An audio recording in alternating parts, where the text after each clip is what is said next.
Greg and Richard right here on Talking Red.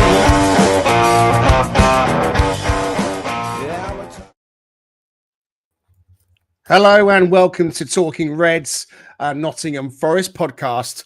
Forest have qualified for Europe, but with 2 games to go, it's the final countdown. I'm your host, Greg Oram, along with my fellow Forest fanatic from across the Atlantic, Richard Spray. But still it's farewell, and maybe we'll come back to earth, who can tell? I guess there is no one to blame. We're leaving It's Newcastle and Manchester United too. And on the front foot with Gibbs-White. It's a one-year.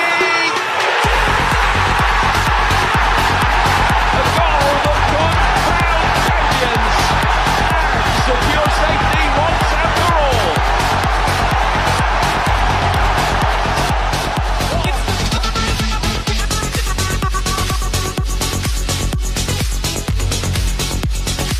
And Hudson-Odoi rolls it to Awoniyi. It's gone past him. This is Ward-Prowse. Yes! For Awoniyi, and Forest have a third in the 4th minute of added time.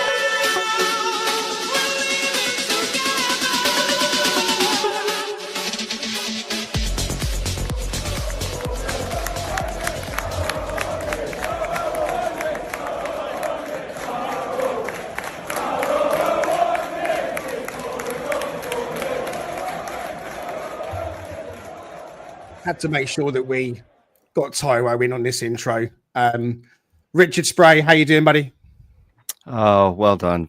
What a beautiful arrangement once again. Yeah, no, I'm so pleased that number one that he's all right. It seems like he's going to be all right, and he's resting, and he's with his family, and he's out of the coma and doing all that because the man is he's a wonderful human being. So a great footballer. Just a unfortunate luck the last couple of years, right? But he's been an absolute star for us. So thank you for putting that in there. I think that's a great tribute. No worries. We'll talk more about Taiwo, I'm sure, as we go on. If I told you a year ago that with 2 games to go, next season Forest would have already qualified for Europe and could still make the Champions League, and that Nuno would win 3 Managers of the Month awards and be nominated for the Manager of the Season award as well. If I told you that Chris Wood would score 20 Premier League goals and along with Morgan Gibbs-White would be nominated for Player of the Season, and if I told you that Antony Elanga would have at least got 16 direct goal contributions under his belt and be up for Young Player of the Season, well, if I told you all that, you'd have carted me off to the asylum and had me certified. Any form of European football has to be recognised as a huge step forward in the growth of the club. And you never know, there may still be 1 or 2 twists in the tail end of this remarkable Premier League campaign. To take it to the final game, a win at West Ham on Sunday is a must. And here to preview that match with Richard and I, we're with the Statman Danscape and Raf the Random Pundit. Right, let's bring in some breaking news. We have had confirmation from Nottingham Forest, a story we brought you yesterday, that Taiwo Awoniyi has undergone urgent surgery following an abdominal. The Forest medical team fully need to make an Indeed profile or something, because there is no way they're keeping their job. Nottingham Forest might have actually bottled Champions League football. Owner, obviously, at the end of the game, Marinakis came on the pitch and sort of confronted Nuno, Spirito Santo, and it's not very often you see the chairman. He clearly had the That's on targets this year. You always go for 20 plus and feel if I stay fit. I think they should do it, especially with this team that we've got a lot of creativity.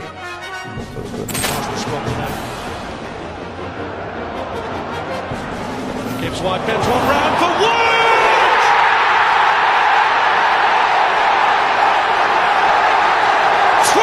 Premier League goals this season for Chris Wood, who rediscovers that scoring touch at just the right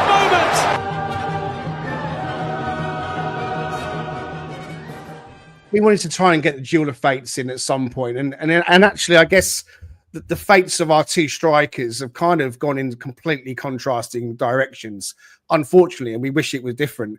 But it just goes to show that, you know, whilst Chris Wood is celebrating that 20th goal, landmark goal, you know, we obviously lost Taiwo to that injury and everything that we're going to talk about as well. So, Raf, how you doing? Good to see you back with us again. Yeah. 22 in 24 hours. This is absolutely brilliant. But yeah, no, fresh, all good. Sun's out. It's a Friday. We can keep our feet up, and basically the most important games are being played before we even kick a ball, and we actually might know where we are before we kick a ball. And the last game of the season might be immaterial after we play West Ham, but it might not be. So it's all quite exciting. I am over the moon that Taiwo's okay, because that was just football. It just needs to be put aside at times like that, and it's just not important when it comes to the mortality of another human being. I'd just like to say, I know that Twitter is a horrible, horrible place sometimes. It can do a lot of good, but it can do a lot of bad. And I've just seen some really, really bizarre things from supposedly our fan base about Taiwo while he's been injured. And as far as I'm concerned, there's absolutely no place for that. And I'm going to go out on a limb and say you should be ashamed of yourself. Honestly, football is not that important in the grand scheme of things. So that's me off my soapbox. I was just really riled up by how inhumane some people can be on there, but I'm glad the majority of the base are absolutely fantastic. So I'm back into a chirpy place because Taiwo is okay.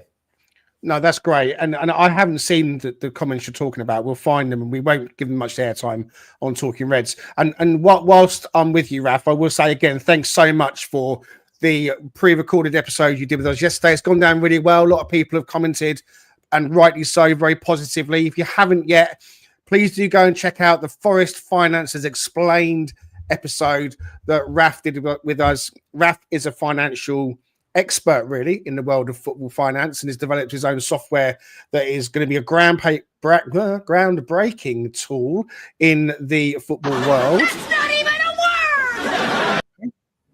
Danscape's with us as well. How you doing, buddy? Not bad. Not such a good intro, though. I'm not an expert in anything. None of that stuff. I don't know about that. This guy's here as well. No. I'm stressed. Let's be honest. This has been a horribly stressful week, I think, because it's not just been about the football, has it? It's been all the stuff about the owner. It's become very typically Forest in the sort of, you know, we haven't just started losing a few games. We've had to have all the off-the-pitch stuff. And then obviously the stress of the Taiwo situation seeming to be far more serious than we thought. So I found this week particularly stressful from a Forest point of view. And like I said, 30 days to go a little while back and the heart rate was going up. Obviously, we've got just over a week to go now in the season. So it's really getting to that at like that period where everything can be make or break, you know, over these next couple of games. It feels like it's past us, but it's still possibly there. So hopefully we can just put all the off the pitch stuff, you know, behind us to a point, albeit thinking about Taiwo as a, you know, a motivation for us perhaps to get it over the line. But yeah, hopefully it's kind of like a reasonably calm end to the season with a nice celebration at the final whistle against Chelsea. Well, it might not be that calm. There still might be a twist and turn yet to go. Don't forget to get involved in the comments, guys. There's plenty of you with us already. Thank you so much for saying good afternoon to Jay. How you doing, buddy? Brucey over in Texas is with us as well. Andrew says, let's go, lads. Thanks for the great pod throughout the season that keeps getting better. Onwards to Europe. Thank you, Andrew. Really appreciate it. Hey, Kel, good to have you with us. Good afternoon to you. And wait, NFCFC says, my brain feels like it's been through a washer dryer after the financial special with Raf. Well, yeah, I know what you mean, but to be fair, it was simplified, I think, rather well. Jay wants to know what I'm smoking. That might just be my positiveness that I like to try and exude, and I get told off when I have my emotional soapbox moment. So I'm trying to keep a much more balanced head these days. Another £2 donation from Mark. Thank you so much. Yes, we are all Man United and Spurs fans tonight, as much as it sticks in the throat. And also Pat Brett, he says he's obviously very happy with the season overall and securing European football. However, if I'm in the position of analysing the whole season, I would want to know why we fell away so badly. We'll be asking and answering those kind of questions in a little while. I want to quickly touch on a few things before we get into the actual preview of West Ham. There's one or two things I want to tackle with you guys prior to that. Firstly, I think I'll probably do this one. Please do go ahead and hit like and subscribe to be sure not to miss any future episodes from Talking Reds. And today's a big day. Today is a big day because it's our birthday. It's our actual YouTube birthday. It is a year ago since we did our very first episode. And we've had one or two messages come through, Richard. Happy birthday to you. Happy birthday to you. Happy birthday, dear person whose name I don't know, but I'm singing to you because it's your birthday, unless it's not your birthday, in which case save this in your favorites until it's your actual birthday. Happy birthday to you. And I hope you have a wonderful day. You've been voted number one at everything. No matter what you do, you seem to be number one. I just wanted to wish you a happy birthday. I would never say in your case that you're fired because you're doing too well. So I'll just say you're hired. Happy birthday. And that's not all. We even got a very special video message come through from this. I'll just send you this message to wish you happy birthday. Okay, my friend? Take care. Oh, what a kind guy he is. What lovely messages. I mean, as soon as people learn it was our birthday, we got some lovely messages come through. Thank you so much to everyone that's tuned in. Dr. Anna's with us. She says, yes, what have I tuned into? It's our birthday, Dr. Anna. Should be surprised at this point. Exactly. You're a veteran of these podcasts. You know that you shouldn't be surprised. Any excuse for a little jingle. Right. Premier League have released their award nominations, and we at Forest are chuffed to bits because we have got some of our guys featured. We've got Chris Woods up for Player of the Season. We've got Morgan Gibbs-White also up for Player of the Season. We've got up for Young Player of the Season. Tackle him! Tackle him! For God's sake, tackle him! Why aren't you tackling him? The one and only Antony Elanga, of course. And up for Manager of the Season, well, he's brilliant. So look, we are chuffed to bits that our guys have been nominated. What are you thinking then, Raf? Because yesterday when they were released, I think we got a little bit confused thinking that these guys were in just for the team of the season. This is the player of the season. The actual team of the season will be revealed later. So I still think the likes of Ola Aina and Matt Sells will get a nod in that direction. But let's come into you on the player of the season awards. Chris Wood, a fair nomination. Morgan Gibbs-White, a fair nomination in your eyes. So I think Woody definitely gets the shout. If you think about, there are 8 nominations, and what he's done, he's hit 20 goals. He's pretty much his conversion rate stands unparalleled across the whole of Europe as well. Shots to goals, which is just insane, and it's by some margin across Europe as well. He's got daylight between him and everyone else, and he's always been up the top end, but he's always kind of been in the same realm as everyone else for the last 2 seasons. Now he's just head and shoulders the most efficient striker in the whole of Europe, right? And for that, he definitely deserves nomination. Now, Morgan Gibbs-White, interesting one. I'm not going to soapbox, but I'm actually really pleased about it, because what it does is add about another 10 million quid on his price tag for having been nominated, especially given the fact that there's not a single Man City player nominated for anything, like anything whatsoever.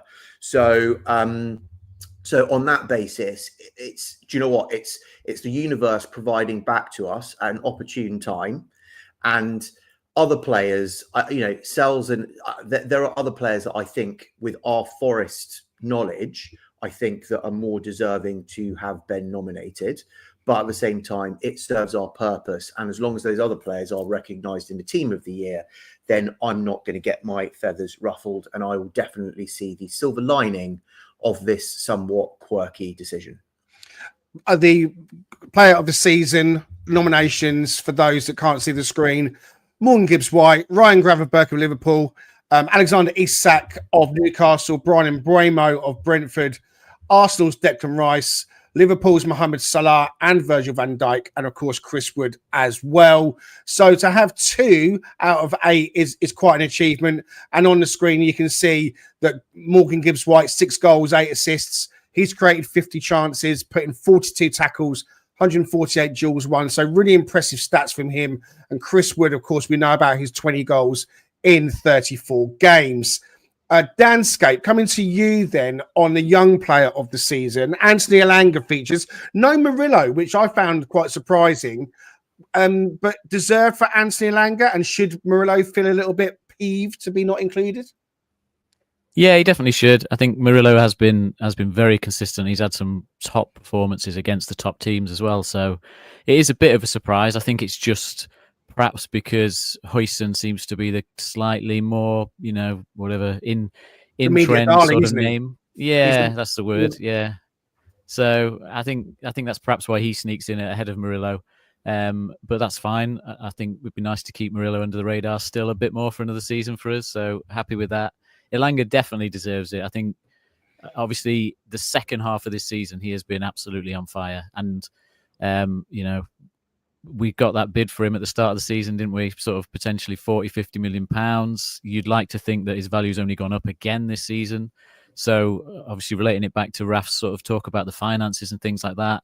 For me, we're in a good place with these players we've got, because next season, young player of the season will be Elliot Anderson, and we'll be potentially talking about someone bidding 80 million pounds for him. So we've got the pipeline of these young players, and whether it's Elanga, Murillo, Anderson, we've got it there so that, potentially, whether it's financially or just from being able to watch these players at Forest, then we've actually been, really good with the recruitment. We've got the players here, and obviously the coaching team and Nuno has brought the best out of these players one way or another, because Elanga did have a slow start to the season, but once he got going and we found that role for him a little bit freer, a little bit more roaming across the front line so he can just get at defenders and get into space, then, he's been pretty unstoppable. So, yeah, fully deserved. So the other nominations, or nominees, I should say, are Liam Delap from Ipswich, Elanga, of course, Ryan Gravenberch, also nominated in this category as well from Liverpool, Dean Huijsen, who is on the cusp of joining Real Madrid for 50 million. Bournemouth centre-back gets into this. Cole Palmer, who feels to me like he's gone off enough of the boil to possibly have missed out. But, you know how it works. João Pedro from Brighton, Morgan Rogers from Aston Villa, and William Saliba from Arsenal. The stats for Elanga are 6 goals, 10 assists, which are pretty impressive stats for this season. So I'm going to come to you guys in just a moment to kind of get your thoughts on who might win the award. But I'll go to Richard as we talk about the manager of the season. The nominees are Thomas Frank of Brentford, Eddie Howe from Newcastle, Nuno from Forest, Vitor Pereira from Wolves, and Arne Slot from Liverpool. I think we always knew that Nuno would get into the nomination list. How much of a chance has he got, do you think, or is it Slot's award? Yeah, unfortunately, I think while the bulk of the season he's been absolutely phenomenal, I think been getting the plaudits he should, because he's been tremendous for our club just in terms of setting the culture. I mean, we saw it from the first set of videos in the off season in terms of how the boys were relating to each other and the kind of cohesion that was developing, and he's been at the center of that. And I think he can be very somewhat stoic at times, right? He's got that wonderful smile and that wonderful sort of vibe about him the majority of the time, but he can be a little bit very measured, very controlled. But it's great to see his personality come out at different intervals, and the way that he's connected to the lads and really brought this team to another level is amazing. Of course, that's developmental stuff too. I mean, how much he's meant probably to Matt Sells in particular, how much he has sort of brought Chris Wood's career back to another level that he, once was at as a younger player. So he's done a tremendous job.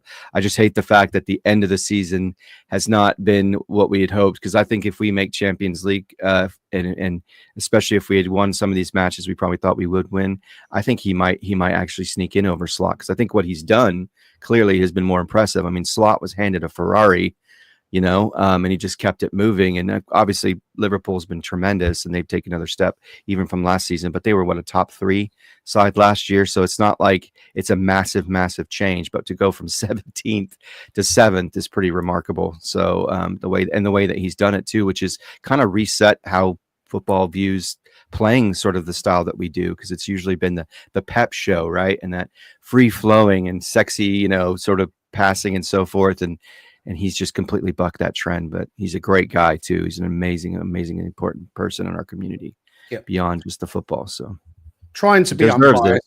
Yeah, trying to be unbiased. I would want it to say it should be Nuno. But I think, when you've got a manager that comes in first season, wins the league, it's not a given that, Klopp only won it once out of however many years he was there. I know that we've seen a drop-off from Man City, but I don't always kind of buy into the other teams dropping off. Liverpool have still had a very good season and only lost 3 games. And, of course, we were the first and for a long time the only ones to have beaten them. So let's quickly circle back. I want to kind of push it on because of time. Let's push it back to player of the season then. Richard, who do you think is going to win the player of the season? Not who you want. I think we all want Wood or Morgan Gibbs-White, but who do you think is going to win it? Salah has been ridiculous, so I don't think there's any other choice at this point. The other guys have definitely earned their slot there on that image, but it's going to be Salah. I think so as well. Raf, Salah for you? He's verging best seasons that a single season in English football's ever seen. So yeah. And Danscape, anything different from you? I think Salah gets it. I think if it wasn't Salah, it'd probably be Mbeumo. Really? Yeah. Mbeumo's impressive. I still think that Chris Wood, with his goal ratio against shots, etc., that we talk about, and the fact that he's almost bucked the trend. I think my personal gut feeling is that Chris Wood is everyone's second choice. I think he would win it if there was no Salah there. Again, I'm trying to remove bias from that, but just trying to read the room a little bit of the media world. Everyone has talked about Chris Wood in such glowing terms. I can't believe what he's done. I kind of feel that they would turn to Chris Wood if there was no Salah there, but ifs and buts and maybes. Just very quickly on the Young Player of the Season award, I think it will be Morgan Rogers personally. That's my corn who I think that they'll give it to. Richard, anything different from you? I think the case can be made for Huijsen. I think he's been instrumental in Bournemouth, their success this season as well. Obviously, you've got other players like Kluivert, but and I just think the fact that Real Madrid's making him a priority immediately says a lot. But yeah, I would tend to agree with you. But if I personally was choosing, I might take Huijsen if it wasn't for Rodgers. Raf? Logic dictates it's Gravenberch because he actually made the senior call up. Yeah. And so I think it's probably him just by logic. But otherwise, even though Cole Palmer has fallen off dramatically, even with that, his numbers are insane for a midfielder.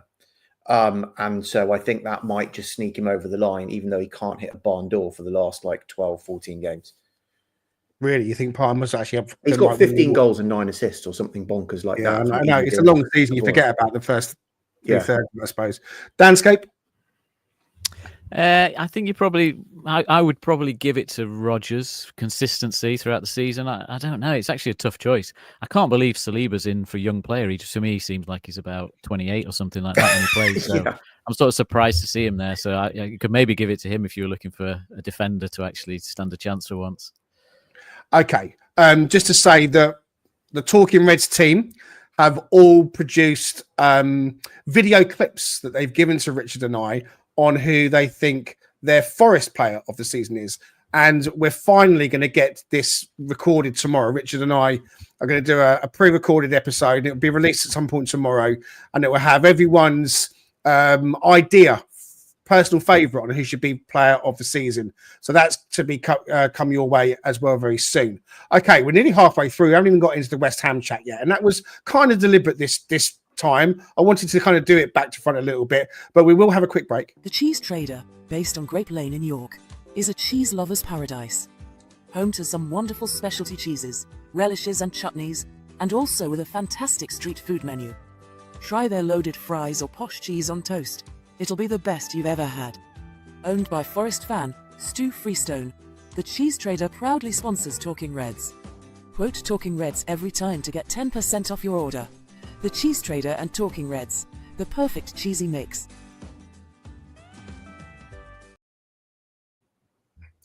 Okay, so Cheese Trader details in the bio. We go to West Ham on Sunday. Before we even get there, as I think Raf was saying earlier, everyone else is playing pretty much before us, starting tonight. So Chelsea play against Man United. Aston Villa play against Spurs. We know Spurs and Man United have a big final coming up. So we expect them to play weekend sides. Don't expect anything out of these games in our favour. But ultimately, as long as we match the results from tonight, then we can take it to the final game. And West Ham first on Sunday has to be our focus. So let's quickly have some general thoughts on what you're expecting to see on Sunday. And then what we'll do is we'll get Raf's opposition report up in just a second. So quick general thoughts, Richard, on this one. Well, firstly, clearly I hope we get 3 points, because I always want Forest to get 3 points. That's not even a question. But I'd love the idea of getting that 10th away win this season, because as I think I put it out on X, that's double what we've done the previous 2 seasons combined. I mean, we were woeful from an away standpoint the first 2 seasons, and so to see that kind of shift has been a huge part of, I think, our success this year. They're a difficult team because, like other teams that we played, we've probably taken for granted the proverbial banana skin scenario. Everton, difficult team, not as much talent, but I think West Ham's got some talent on their side, and we just can't take that for granted at any moment, and we've just got to play more resolute than ever, because we want good positive momentum moving into the off season as well. We want to send out the boys want to send out the fan base with some wins and some positivity, and obviously, as Dan alluded to, great to get a victory for Taiwo as well. Appreciate his contributions, even though he expects more from himself, and we know how talented he can be. It'd be great to get him a win as well. I'm concerned. I am worried. Part of me is like, okay, the pressure's off. We're already in Europe. We don't need to sit there and fret over all the permutations and who will win and who won't, and how are we going to stay up with these other clubs that are in the same area as us trying to get Champions League. I'm just happy to have a couple more matches left and just enjoy it and not stress as much. So against a team like West Ham, you just don't know what you're going to get. You could potentially get a performance of their lives. They've got nothing to play for, and then we've got to play the way we know we're capable, which is just staying stout defensively, not making errors, because it seems like lately any errors we commit automatically seem to turn into goals. So just got to be do what we do, be solid, be compact, right? Like Nuno always says, be compact. It feels to me like the pressure was building up a bit too much, and that's led to mistakes.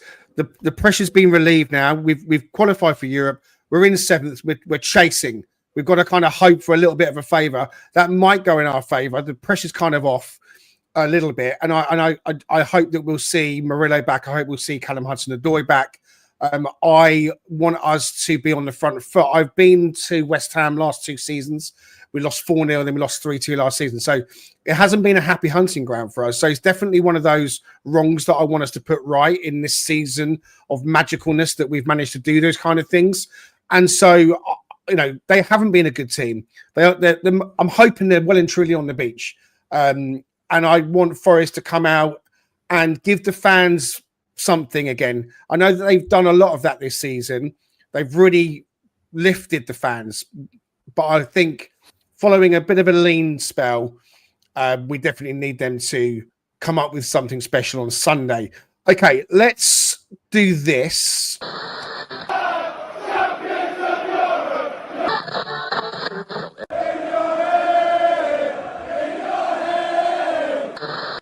Send them back to East London! Send them back!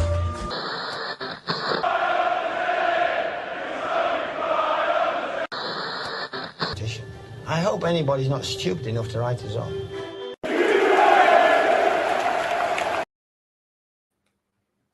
Okay, opposition to scout and report from Raf. Cool, guys. Right, okay. So West Ham's a very interesting one, and I actually really don't know. It's quite difficult when you hear the rumblings that are coming out of West Ham at the moment. You've apparently got dressing room unrest. If you have a look at the results, I can't imagine the hierarchy are happy with Potter at all. But can they even financially afford to sack him, having already let go one manager in the season? To do it twice will really hit their bottom line with compensation. So you don't know if the players are really playing for him, if they think that he's going to be going in the summer and they're just going to be on the beach downing tools. But if there's going to be a massive overhaul and he's going to stay, then they've got something to play for, because they're playing for their shirts to not be sold and be part of the rebuild next season. Interestingly, Koufal's been publicly told that he can do one effectively and go, and if anyone wants him, they can come get him, which I thought was just quite bizarre to publicly do that. So it just shows Souček as well, apparently. Well, and we'll get on to why Souček, that's just odd as far as I'm concerned, because he's one of their only 3 good players. I think he's going to go to Everton. I think Moyes wants him at Everton. Yeah. So you've evidently got weird things like this that are going on that I think has quite a destabling impact on them. But how do they play? Against Southampton, I would never really say playing Southampton brings out normality in a team at all. But if we look at the 3 games since that have been in the Premier League, Potter has deployed this wing-back system. Okay, so you've got Areola in goal, and then you've got a back 3. And you'd say that Kilman and Todibo are kind of mainstays in that back 3. And I would say it does make sense that Kilman is that third person. So you're probably going to have the back 3 of a combination. Kilman, Todibo, and then probably Cresswell, I would say. Now, it's odd. Cresswell hasn't actually played that much. In my brain, Cresswell is more of a wing-back, or certainly more of a forward-playing full-back. But I just think that potentially it's that level of maturity and professionalism that comes from Cresswell that might have been picked over Mavropanos or someone like that. So you're probably going to get Todibo, Kilman and Cresswell to stabilise that back 3. When it comes to their wing-backs, the first name on the team sheet pretty much, other than Bowen, is Wan-Bissaka. I'm a huge admirer of Wan-Bissaka. He can do both parts of the game. He is the master of a slide tackle, tackling back. He is lethal going forwards. And a lot of what is good comes through Wan-Bissaka as they get forward. And he's very dangerous on transition as well. Now, as you can see, he's kind of bounced between left and right. He's way more used on the right-hand side. So I do expect him to be used on the right-hand side as the right wing back, and Emerson to be used. Emerson's been used a lot more than Koufal. And so Emerson, who's more naturally on the left-hand side, those two be the 2 very, very rampaging wing backs that they have, especially at home. They are going to be giving width and I've been to the stadium. It feels like a really wide pitch. It might just be because the seats are so far away from the actual pitch itself. It makes it feel wider. I don't know. But they will be the ones that will be rampaging. Then we have a look at like who's in the middle of the park. And that's a really interesting one. And we take Souček, and I genuinely think Souček will start, even though with that public kind of, well, you're up for sale. They'll probably play 2 in the middle. I imagine it to be Paqueta and Souček, but Ward-Prowse has definitely come since he's gone back to the Hammers. He's actually played in 22 games this season. So do you know what? There's a part of me which goes, maybe it's Ward-Prowse and Souček, but it could be Paqueta. And Paqueta is one of those players that kind of pops up and causes a lot of problems. So when it comes to midfield, you could even have Rodriguez that's in there. You could push Souček further on, but they've got a lot of skill sets that sit in that midfield, and we're not going to really know who is going to be picked because there's been no stability into that midfield. But if we go through and have a look at the kind of danger, Souček has actually popped up with 9 goals and an assist this season. So you don't necessarily think Souček and goals, but he is one of those kind of box raiders that really, really can cause you damage if you don't track him. Paqueta's been a bit... What was that? Dangerous from set pieces. He scored against us last season from a set piece. Exactly. And then Paqueta, who I've admired, and I think he's actually really, really skillful. He actually hasn't caused that much damage. He's only had 4 goals so far this season. And the one player that I find really surprising, we'll come on to in a minute, is Kudos.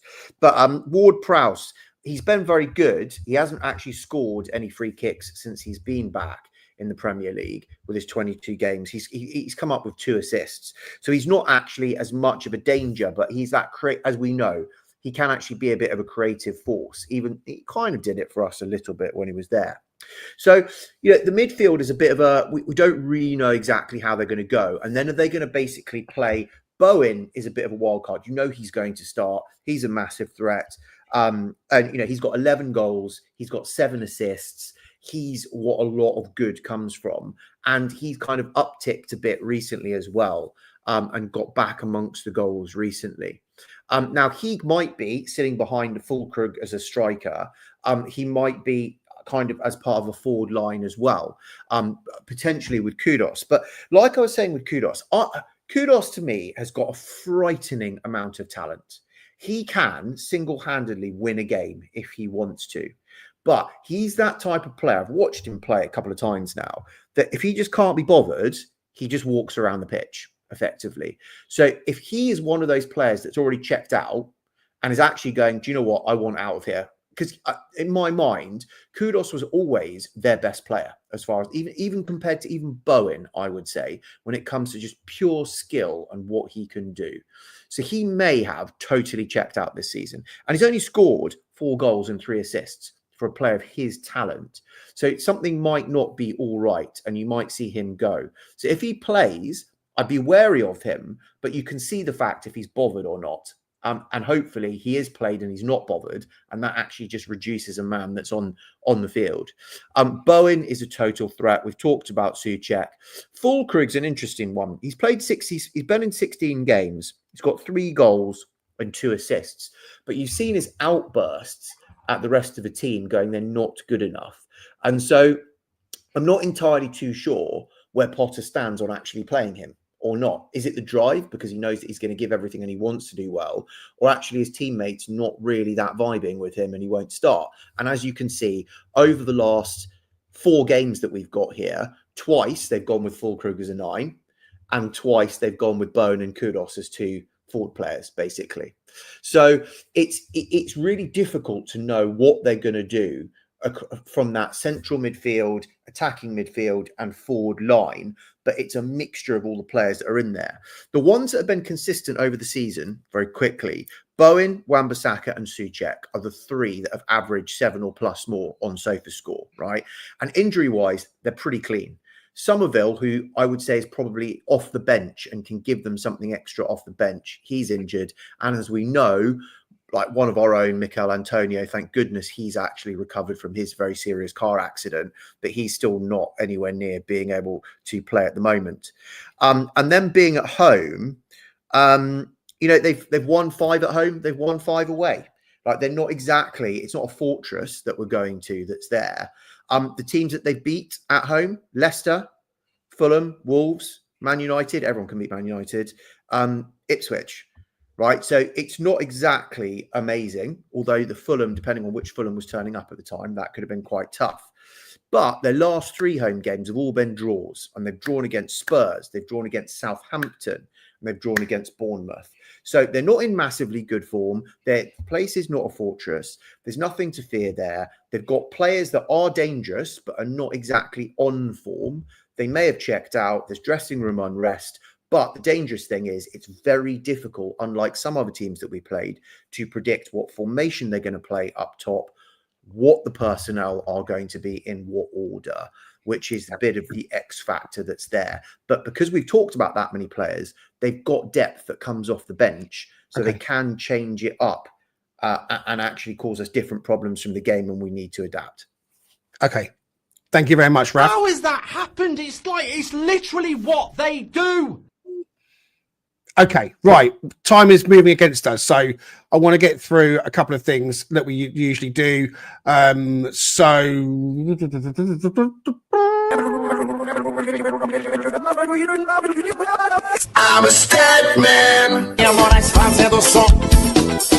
fazendo som. Pedrinha Moraes fazendo som. Fazendo som. E Pedrinha Moraes fazendo som.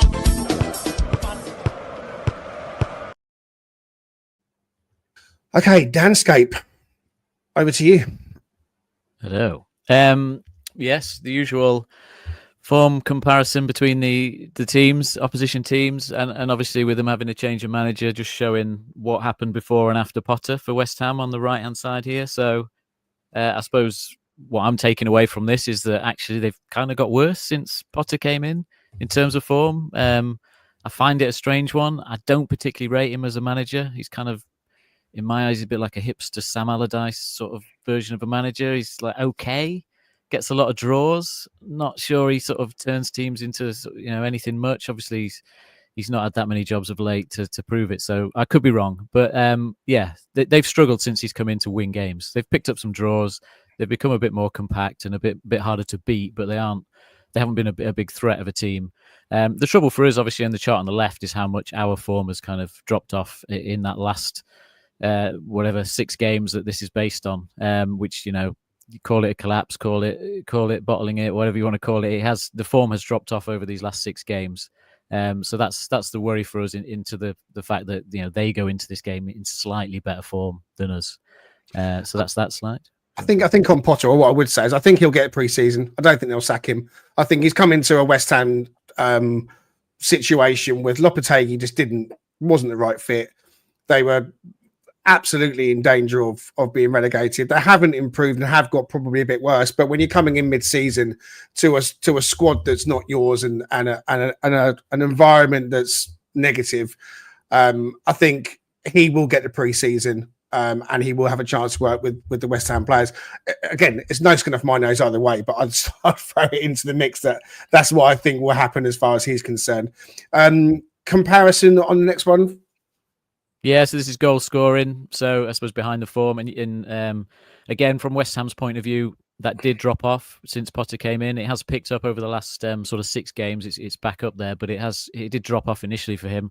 Again, for us on the left, unfortunately, since that Ipswich game, it's goal scoring that's really dropped off for us. Back down to less than a goal a game on average over the last 6 games. So we have, again, if you were basing this neutral on form and everything like that, you'd say that West Ham are on the up and we're on the down going into this game. And you might point to the fact that since James Ward-Prowse moved clubs, that our form has dropped off. Not that I'm saying there's anything in that, but it's just pure coincidence that his last game in our squad was the 7-0 against Brighton. Unless he was calling the shots behind the scenes, maybe he was doing the tactics. But since then, our goal scoring and things have dropped off. So that's the goal scoring chart. And then goals against, and this is where you can see the Potter impact on the West Ham chart, in that goals against was really going the wrong way for West Ham. Obviously, the first couple of games still carries over from the previous manager, and then you can see the Potter impact kicks in, and they suddenly go to conceding less than a goal a game. But that has jumped up, and they had some tough teams in that period as well, where they were keeping teams quiet.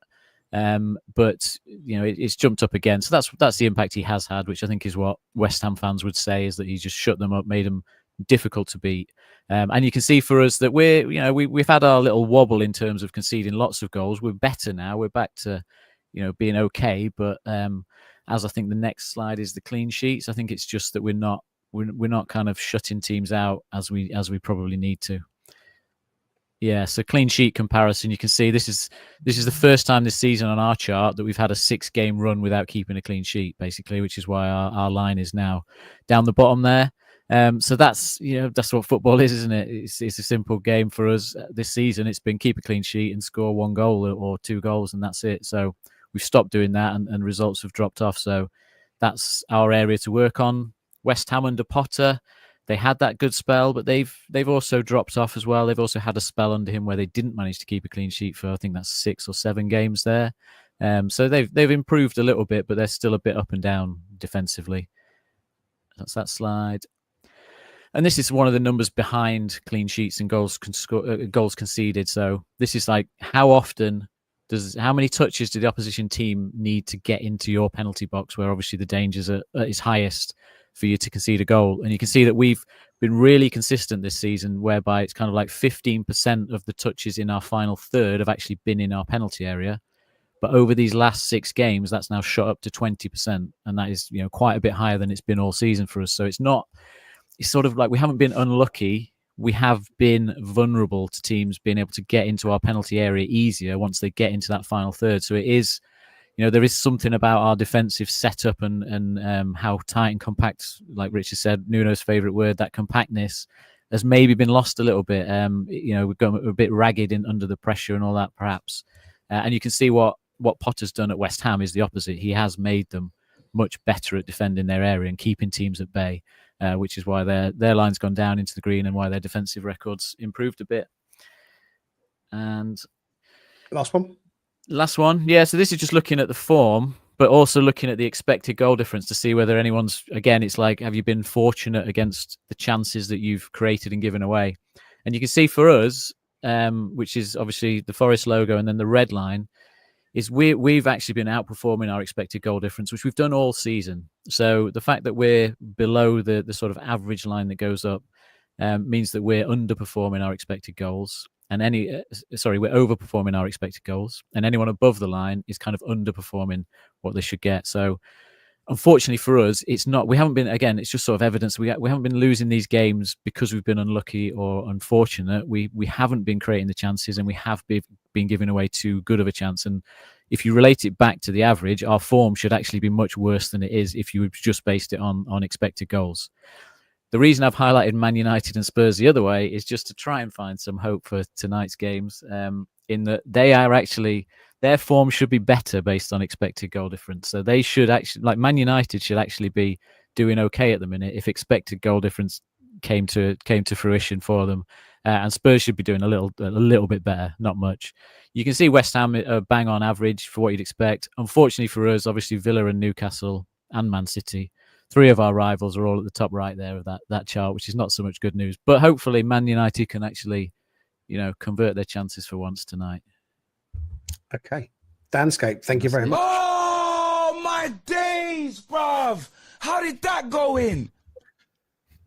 Indeed. Okay, right. So we are running towards the end. We've had a look at how the opposition might approach the game. We've had a few comparisons on West Ham and Forest in recent games and overall.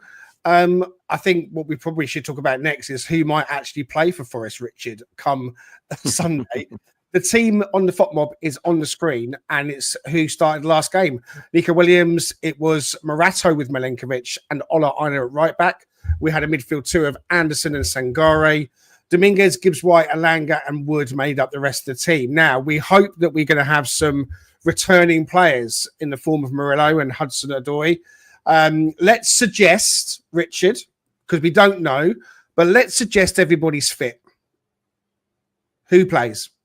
What are you picking? Well, Murillo's in for Morato in that back line, that's for sure, because that defending in the box by Morato was woeful. That's a given. We missed him, and I think for sure. Yeah, we missed him. So Murillo comes in.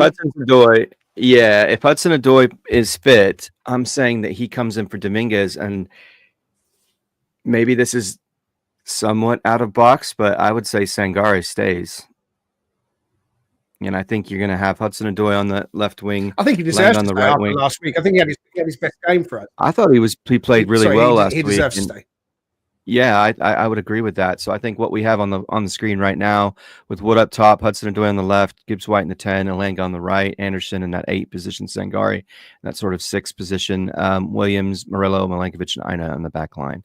Personally, I think that's where we go. I mean, I love the fact that there was a stat came out with Elliott the other day. I think he had the most duels won in the Premier League.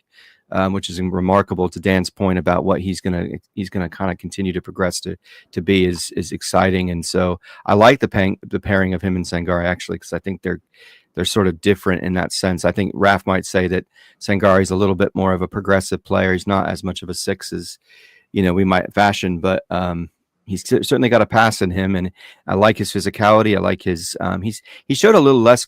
It was interesting in the last match, and with some speedy, athletic sort of midfield players, he actually did all right. I think managing the angles and space. So if he can continue to do that,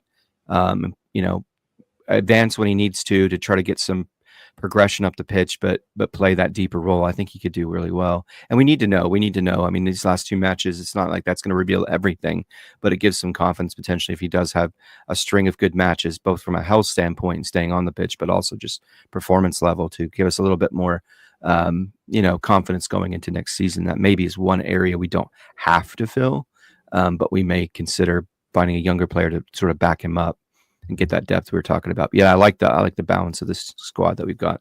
The thing we got there with that is that it kind of puts everyone on the pitch with no bench, really. I mean, if Hudson-Odoi is coming back, might he start on the bench to bring him on? Might he start and actually Antony drops the bench? I don't think that will happen. I think I'm just throwing kind of things in the arenas as to what might happen. I think Dominguez would be in Hudson-Odoi place. There's no Taiwo. So our bench options would be Jossa, would be Ramon Sosa, and we know that they haven't been trusted, really. Kel in the comments says Morato has been poor this season, hoping Murillo's back or Morato gets swapped out. Yeah, I think you're right that Murillo's going to come back in for Morato. Has he been poor this season? I'll be honest with you, Kel. I think he has a specific role. He's done well when he's come onto the pitch to close out games. So I think that's been his role. And he started against Everton and actually had a good game against Everton when he came in. So I'll be honest, I'm not completely in agreement with you about him being poor this season, Kel, but I know what you mean. He's poor compared to Murillo, right, Richard? Oh my gosh. Yeah, I think that the stark contrast was evident last week. I just think as I said I think on our last pod, I just think Murillo's acceleration in terms of the mental side of the game, he still has those moments. I mean, obviously that moment against Everton was massive for us in terms of him playing with the ball, not getting it to someone quickly, not diagnosing the situation better. That's a youth player moment. That's a guy who hasn't played as many Premier League games as maybe a lot of defenders in his position have, but he is, I mean, his diagnostics, though, compared to like a Morato, I think he's so brilliant. It's understated in terms of his ability to stick his foot in and just have that that timing that he needs to engage and to keep the ball out of the box or to keep it out of the net for sure. Yeah. Okay. Raf, come to you on the team. Anything you'd like to change? On that whole not having anything on the bench, I much prefer us just to have our best team out, go get the first. We know the massive difference between scoring first and not scoring first for us. Right. So put everyone on the pitch that can get us a goal and just figure it out from there. Basically, it's the strategy that I hope we go with. So if Hudson-Odoi can play a half coming back, I'd rather... And yeah, there's a certain Gary Birtles that's ringing loud and true here. If they're good enough for a half, get them to play the first Get your best half. players on the pitch. Exactly. Yeah, exactly. So I like this, although I do want to see more of Sangare to know, does he stay next season or not? But it does worry me the fact that those midfield two need to be managed of West Ham, because otherwise, that word I use, the engine, that is what feeds the rampaging, effectively, wingers that are their fullbacks and then their front three. And Anderson can do it. But if we have a look at that, Hudson-Odoi, not a great tackler. Sangare, he's better going forward than he is tackling. Let's just put it that way. It's not woeful, but it's not his massive strength. Elanga, not great at tackling. That Gibbs-White, average at tackling. He's not bad at tackling, but it's, again, not his strength. That just leaves Anderson by himself to effectively tackle. So that's what slightly concerns me with this setup. But do I think Nuno would do this? Yes, I do. Just because I think Sangare gets played. I also think the lineup is impacted by what happens at the Man City Palace game. If we are in Europa League, if Man City win and we are in Europa League, I think he takes more risk with the lineup because we're effectively chasing to win. If Palace get in, then yeah, I just don't. I'm thinking about it. Maybe We're I'm still not right. I chasing don't know. 2 wins. We're still chasing Yeah. to win, I guess. Yeah. But yeah, I don't know. Actually, I think don't with know. 2 games to go, you play your best. You're right. You get your best players on the pitch. You go for it. And I guess the question It's probably this. Yeah, is it going to be this formation? I mean, we ask it every week because it's been such a feature, which is, does he then think maybe the back 3 is the way forward with width for Minor and Nico Williams Danscape? I mean, is there the case with the back 3 again? Or listen, it's got to be 4-2-3-1. Running out of ideas a little bit to find where can we get that extra spark. We need an extra goal in a game at the minute because we're not quite as secure defensively. We need to be creating more chances, and we sort of struggled a little bit more still against Leicester. I was disappointed with the Leicester lineup being the same sort of lineup we'd put out against a top team, you know, with Dominguez playing wide, because I think that game would have given you an opportunity to get a bit of time into the legs of Jota and Sosa and build a bit of confidence up, so that then when you go into this game, you've got a clearer idea whether it would work or not. You could have started them against Leicester, and if they were crap for the first 45 minutes, then okay, that idea really is out the window now, because you know West Ham are probably a better team than Leicester are. So we sort of didn't get the chance to see that, and the fact he did it against Leicester at home suggests that he'd probably do it again against West Ham away. And I just struggle to see though where we can get those extra chances from with Dominguez playing in that wing role, because you know for what Dominguez brings to this side, he just doesn't bring goals and assists, and that's what we're missing. So for me, I'd try and get to this formation, but I think last week again was the opportunity to try something different if we were going to do it with the wing backs and the back 3, to see whether that gives us more creativity. I think Nico Williams and Aina are better wingers probably than Jota and Sosa. So can you push them forward and get them on the ball more instead of trying to bring someone new in? I think Sangare's fine for this game because I think their midfield might be technically all right, but it's also very slow. I don't think they're mobile team, so I think Sangare can really do a job physically against their midfield. So that one's fine for me. It's just how we create at the other end, and you know, it might just take a standout performance from a Gibbs-White or an Elanga. Basically, you know, it really needs to be that, I think, because we've tried a lot of other options so far, and it's 2 games to go. So I guess you got to rely on a player at this stage. It is. I think we've got to go for it. I think we've got to let the shackles off. I think Sangare plays as an ultra-orthodox 6 as well. He can almost become your third centre-back if you want to release Williams and Aina. So play the 4-2-3-1, but if Sangare kind of really stays and they get released in the width areas, then that can work as well. We are missing a spark. We have been missing a spark. We hoped that Taiwo would come on and be that spark, and we'll finish off by just a word on him and what happened at Leicester, because we haven't really had a chance to discuss it. We've literally got a couple of minutes. So, you know, we saw him come on, we saw then the clatter into the post, and then we've seen the aftermath of the breakdown in communication as well. So whether he should come back on again or not. I mean, we saw Mr. Marinakis come on the pitch, Richard, as well. Lots been said in the press. I think I hope this was going to be the season of no more club tweets and club statements, and we nearly made it to the very end. But then we had that kind of damage limitation propaganda statement come out from the club. So I'll just come to you on this. What did you make of all that statement? Yeah, I tend to feel like it probably over-egged it a bit. I think, you know, outcome being what it was, that the severity of it and the concern. I mean, you're talking life-threatening situation. You know, when they actually came out that he was going in for surgery and so forth.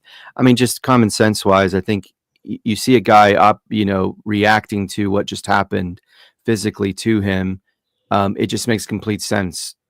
The precaution dictates, and you just take him off the pitch. You don't evaluate. I mean, this is me not having the kind of clinical background that Dr. Anna has, but I just don't think you take the risk. You pull him off. Given his history as well, you don't want to go there. And I just didn't quite understand the approach to that. I'm not going to sit there and point fingers and, you know, denigrate or eviscerate those physios. I'm sure it's not an easy job. If he's telling you he's okay or for something of that nature, and even in that sense, you always overrule that and you pull him off the pitch. And it created a lot of just disruption and odd and craziness in the moment. But yeah, he clearly wasn't fit to go back on. The offside rule clearly needs to be reevaluated. That was pretty obvious in terms of, I mean, Elanga was probably 4 or 5 yards offsides when all that play unfolded. And I give Taiwo a lot of credit. He didn't give up, right? He just sprinted forward, and it was great to see him with that acceleration that we've long missed from him. But unfortunately, that acceleration created a lot of issues in the end. And so I think that could have been avoided. All of that, in my mind, could have been avoided in some manner. So it's unfortunate. But yeah, the Marinakis thing, I mean, part of you goes, okay, are we really that shocked by this? But it felt like things were being a bit more controlled this season, as you pointed out. He seemed to find himself staying in the box. I don't think any televisions were destroyed this season. Maybe I'm wrong. I think the ratio of televisions being destroyed. Was there 1 or 2? Okay. They just didn't spotlight it as much. Yeah, no. You know, like a bulletproof grass around that thing. Yeah, it's yeah. I mean, it's unfortunate because you don't want to go out on a sour note. You want to create the bad optics towards the end of the season. But yeah, I mean, his reasons for it, I think, were reasonable. He was just upset about what had happened, the fact that it wasn't seemingly managed on the pitch better. But yeah, you would have hoped he could kind of contain himself at least for a couple more matches. I mean, we were right there at the end, but we gave the media the ammunition and all the Nevilles and the Carragher and everyone else to jump on, and Neville come out with his ridiculous statement. I'm not going to give it any airtime here. We've all seen everything that's happened. What we'll say on that is that the only important thing is that Taiwo is going to recover fine. He's out obviously for the season, clearly, and you know, we wrap our arms around him with love and care, and we thank him for everything he's ever given us in a Forest shirt. I know he's had criticism, certainly from us as well at times, you know, because that's what we do, but that doesn't matter. The most important thing is that he recovers well with his family, and as long as that's the case, then I think we'll all be very happy. Right, we're out of time. Very quickly, because I know some of us got to dash off. Raf, score prediction for Sunday? I think that if Man City win on Saturday, we win. If Man City don't win, we lose or draw. I think the pressure gets to us and we fold. So I think Man City will win, and therefore I will go with a 1-0 to us. 1-0 to us, Raf. Thank you, Danscape. It's really tough to call because it's their last home game of the season. Will they just turn up and want to tippy-tap the ball around and just get out of there with a draw and do a little walk around the pitch and all that stuff? Don't know. Or will they really want to turn up and put on a show? It's hard to know. We always think about it both ways at the end of the season, don't we? You can always see it both ways. So hard to see in that respect. Could be Paqueta's last game for West Ham at that stadium. So he might want to put on a show because he's about to get either banned or sold so that he's not banned over here. There's a few little things of context on it. So it's hard to call, but I'm hopeful we win it 2-0 is my prediction, I think. 2-0 Danscape. And then we carry on. Thank you. And Richard Spray. Yeah, I tend to agree with the Raf. I feel like it's one of those matches just based off of what Dan was saying earlier. There was a couple of chances in that last Leicester match. I mean, the Wood header being the top of that list in the first few minutes of the match. I mean, if that goes in, it's a completely different game. And so I hope that we can convert on those. But I tend to believe it's going to be sort of a weird, cagey, sort of difficult one, like Dan was kind of alluding to. So 1-0. I'm going to go 1-0 as well to Forest. Okay. I think we win. I think it's going to be not straightforward, though. I'm going to say 3-2. And hopefully that, you know, it's another game where we can get the win. Brucey says 6-0 in the comments. We'll have 6-0 all day long. We're out of time, guys. Thank you so much for being with us. Don't forget to go and check out the finance episode we did with Raf. It's the last 2 games of the season. Last away game at the London Stadium on Sunday. Forest are going to be going all out for the victory. All eyes tonight on what happens in the game between Man U and Chelsea and Villa and Spurs. But let's not worry about them. It's been a fantastic season for us. What will be, will be. We'll see you soon.